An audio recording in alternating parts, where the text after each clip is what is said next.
Tutor ko kayo saglit sa ano. Ayan, ito yung view deck. Okay. Okay. Yun, no. Marco na Navy. Ito, gusto namin itong i-explore yung area na yan eh. Nalala ko nung bata pa ako. Diyan yung pangisdaan ng tatay ko nun. Doon siya nag-fishing.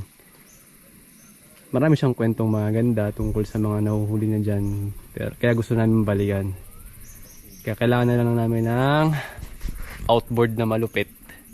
Para maibaba natin dito somewhere. Yan. Tapos baybayan natin doon.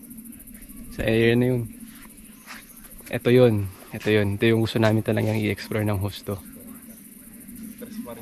Okay. Kaya sana makakita yung outboard na kaya natin bilhin. Siyempre mahal din eh. Pero pinaglalaanan natin ng pondo yan.